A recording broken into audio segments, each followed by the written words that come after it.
I'm going to show you how to spool line onto your spinning reel. You're going to need something to cut the line with, whether it's line cutters, scissors, nail clippers, whatever you've got. You need your spinning reel, your rod, and your fishing line. And in this video, I'm also going to show you how to do an arbor knot to get your line on to the reel. So we're going to put the spool, I'm going to put it face down on the floor. If you have it label side up, it just goes all over the place. It stays in place a lot better if you just put it label side down. Some people will have a second person, you put a pencil through this little hole here and they'll have them hold the pencil and hold the line for them. For me, I'm just going to put this label side down.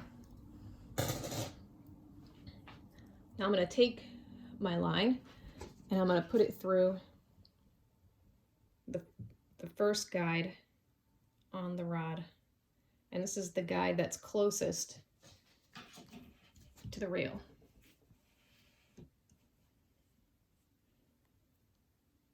So now for our arbor knot, I'm going to take the line, just going to do a simple overhand knot at the tag end.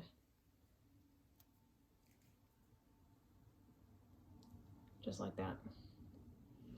Now we're going to open the bail on our spinning reel.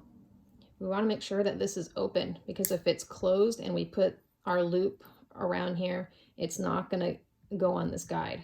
You have to have the bail open so that when we close the bail with the line on it, the line will go through this guide. So now we have our tag end and our main line, and we're just going to cross. And I'm going to hold that right there so we have a loop. And now I'm going to take the tag end and I'm going to come underneath and do another loop.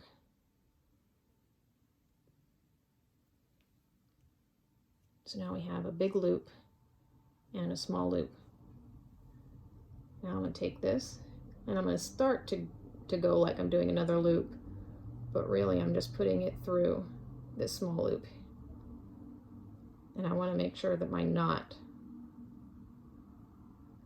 goes through the loop. So now I'm going to take my big loop and I'm going to put it on my spool. And I'm going to take these two ends and I'm going to tighten it up down here. I'm going to tighten up this main line until this knot hits this knot, and it will hold it in place.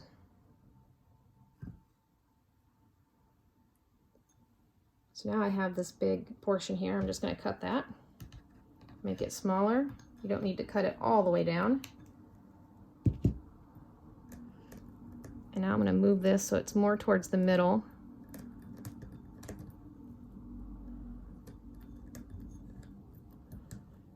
And now I'm just going to go circle the line over here a couple of times, and that'll hold it in place when I go to spool.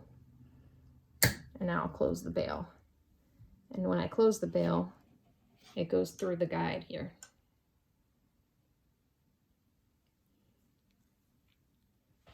So now I can start spooling the line on. But earlier, I had taken my line through this first guide. And it's important when we're spooling the line on that we're looking at this line, making sure that it's not loose. If it's too loose and it's spooling on like this, then when it spools off, when we go to cast, we're going to have issues with line twists and tangles and bird nest. And so we want to make sure that the line is nice and taut. And we also want to make sure that it's spinning around the inside of this guide, that it's not too loose and it's also not too tight. So I'm going to start spooling, and sometimes this can take two people, one to actually spool the line and one to hold the line in place.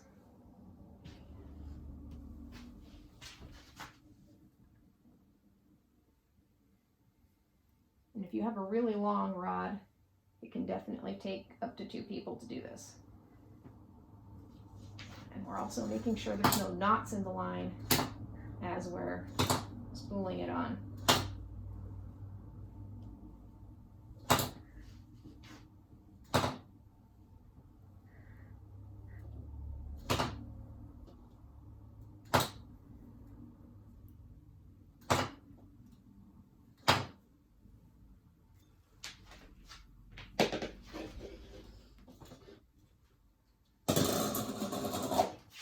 Make sure we place our thing on there just right.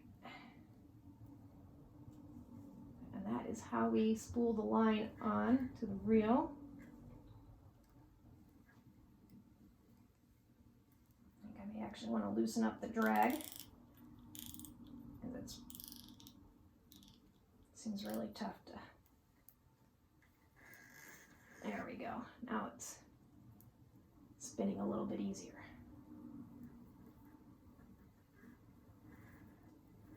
Now, if you're trying to spool the line on and you're noticing that the line isn't spooling on there very well, you can always either loosen or tighten up the drag. And that's this knob right here. And we want to keep spooling until this thing is full, and we know it's full when you have about 1/8 of an inch left of space. You don't want to make it so full that the line is coming off.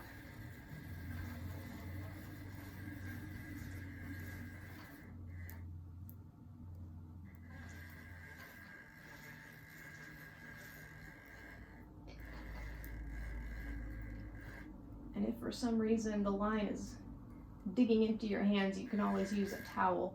And if you use a towel to hold the line, you want to put a little bit of water on it and dampen it up, because with monofilament and fluorocarbon, if you heat it up, it actually harms the line and it makes it easy to break.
So that looks like it is done.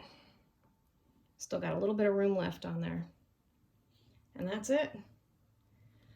If you have any questions, be sure to send me a message and let me know. Be sure to check Outdoors Woman Northwest out on Facebook, and check out our other videos. I'll see you next time. Next video, I'll show you how to spool line onto a bait caster. Thanks for watching.